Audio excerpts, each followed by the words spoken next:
there are certain privileges that people in the tabletop role-playing game hobby want, but in reality, the customer base has really stripped away any right to that privilege, yet they want to walk around having it, and the market is incapable of serving them the way they want because of how the customer base spends its money, or where it supports somebody and where it doesn't.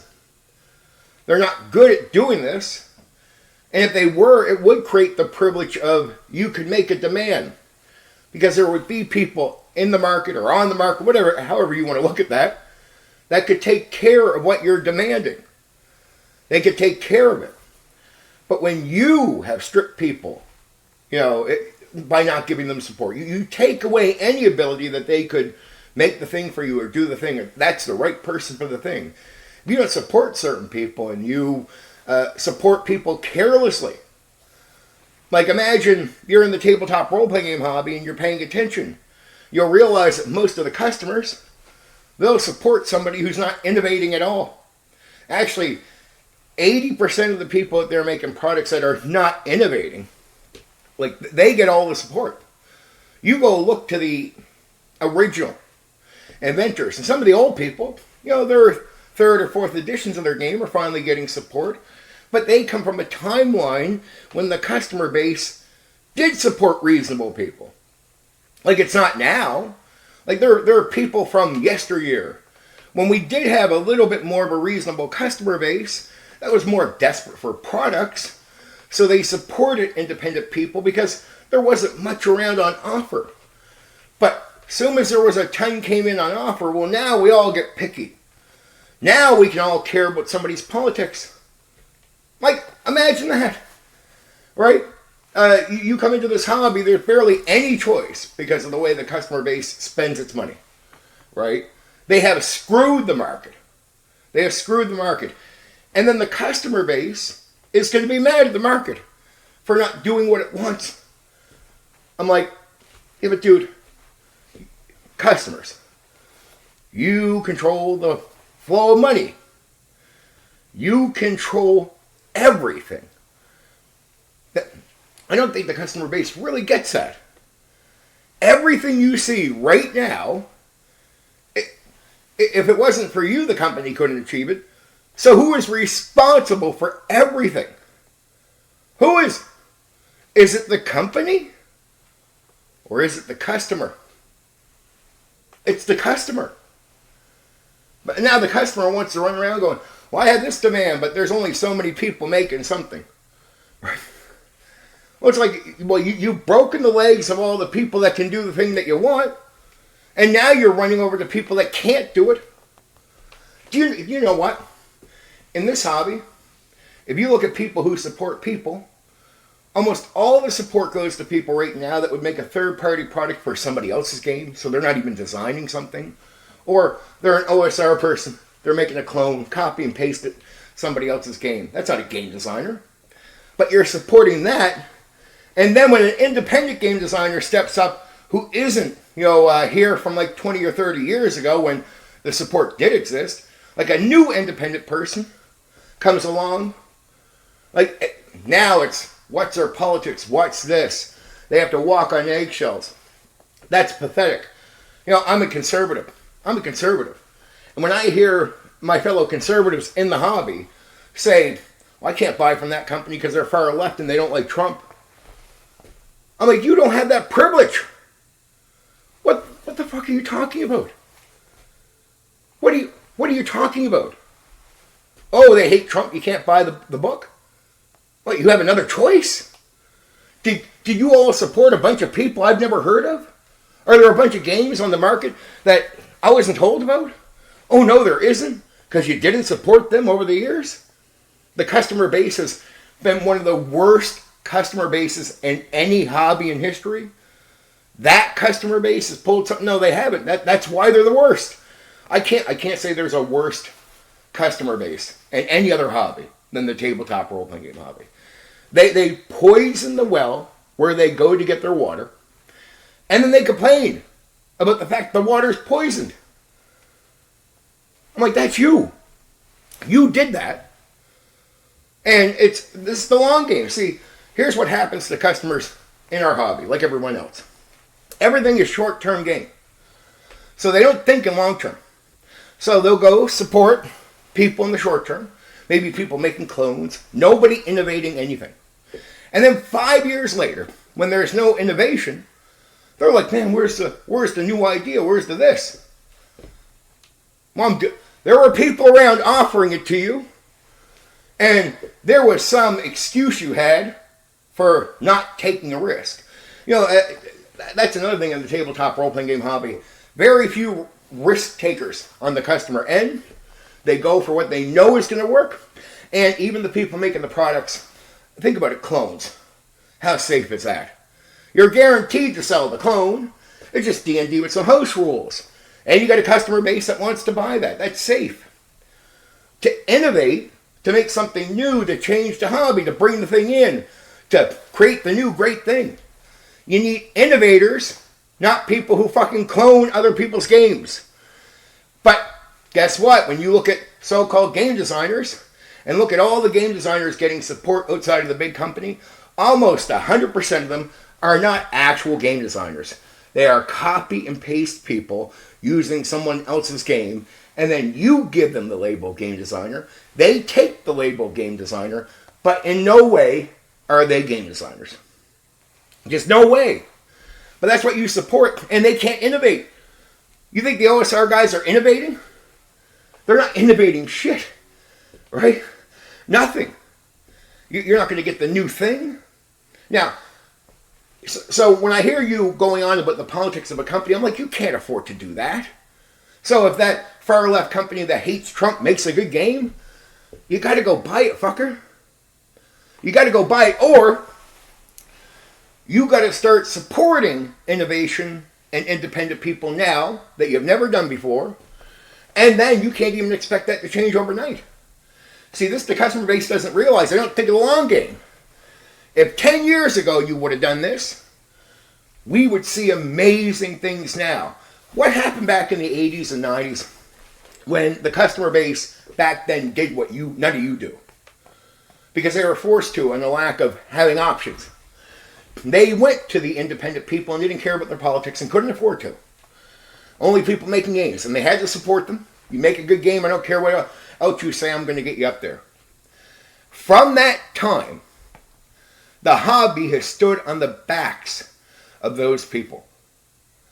Like, they created engines one time, and the hobby now has had decades on those engines. Imagine if that innovation would have continued, like just continued on, because there is, after a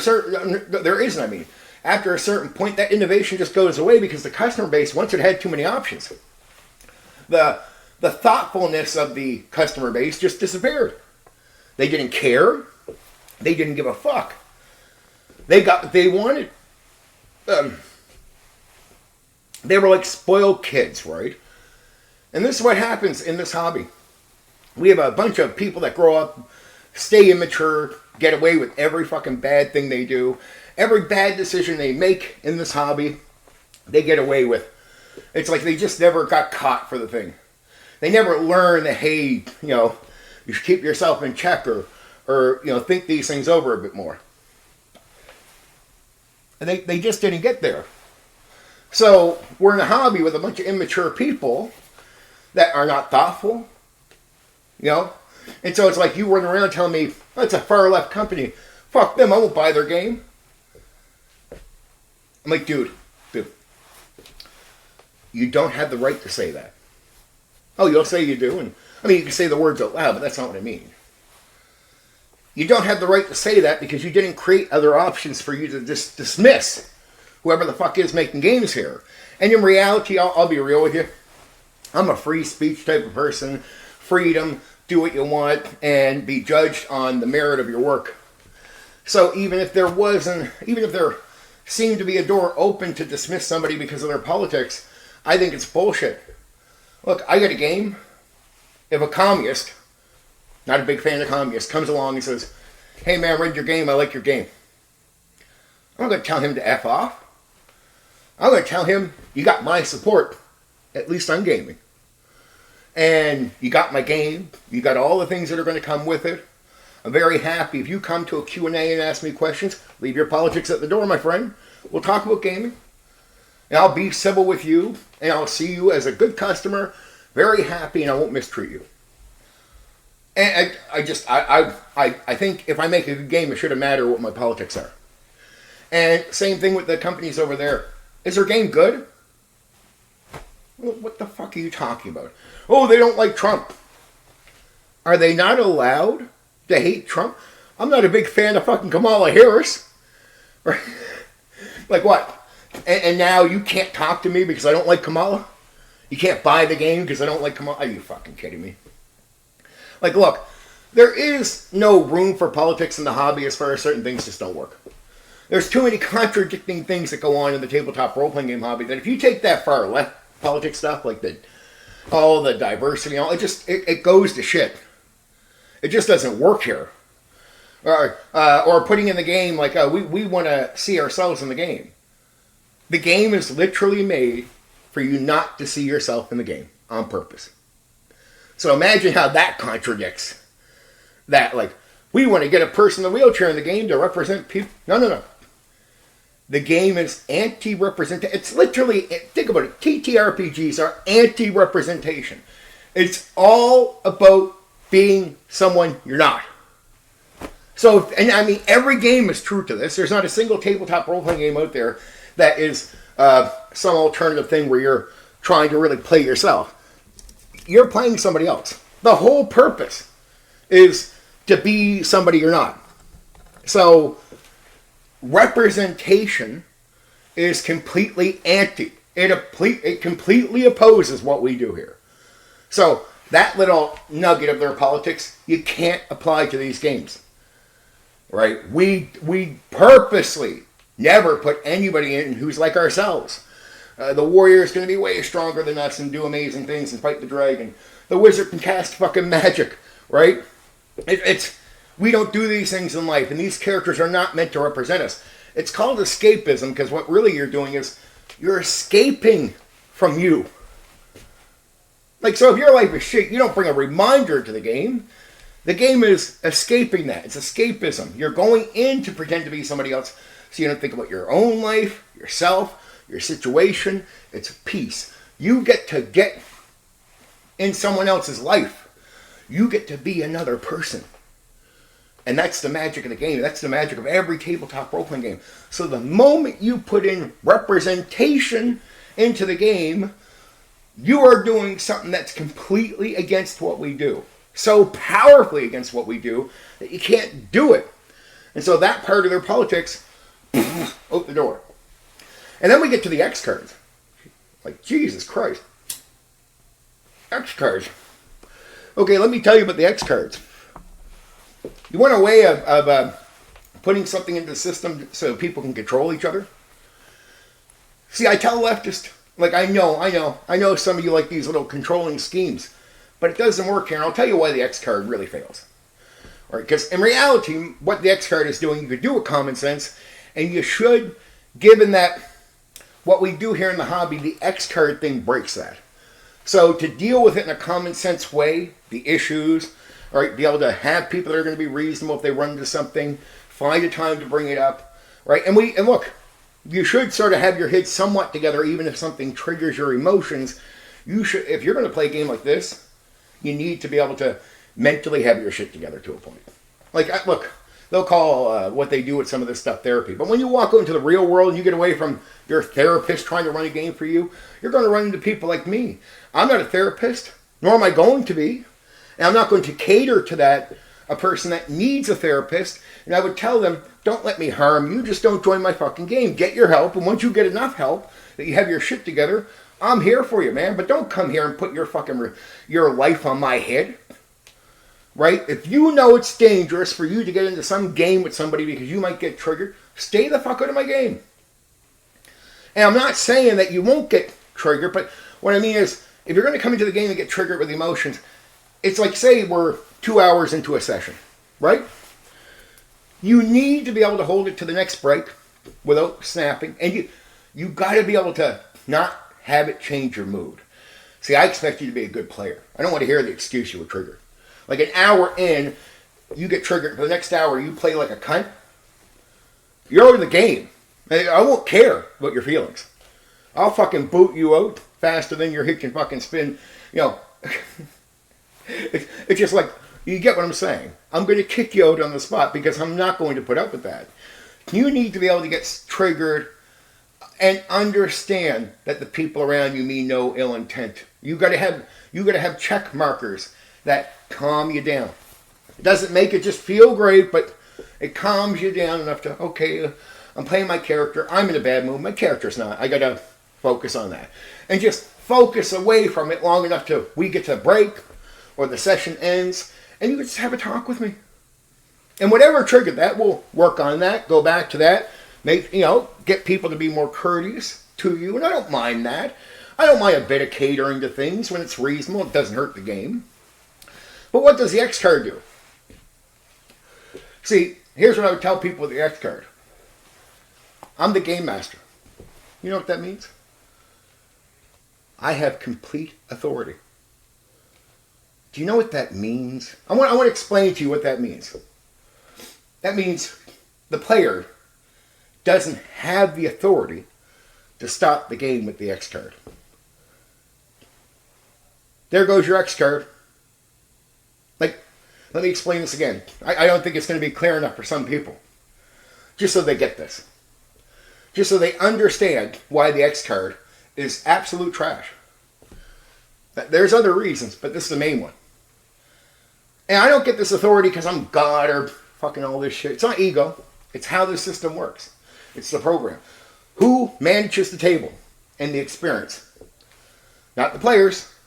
The game master. So who's responsible for all that? Me. Not you. Me. And that's my job. And I tell players anytime they enter my game, if you ever try to fuck with my job when I'm doing it, you're out instantly. I'll fucking boot you out faster than you walk through that goddamn door. Don't you ever, ever, ever try to step into my fucking zone and take what I do and try to take over. Don't ever make decisions that are not within your wheelhouse. That's mine. And I'm responsible for your night. I'm responsible for managing that table so you all have a good time. And you're not going to make me look like a jackass by trying to take my authority. That's mine, bitch. You understand it?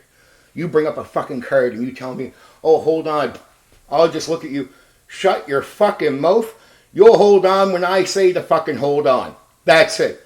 And if you dare bring up that card when I'm in the middle of speaking, it'd be like the card and you say something out loud, it'd be like, get your fucking bag, right? Get your books.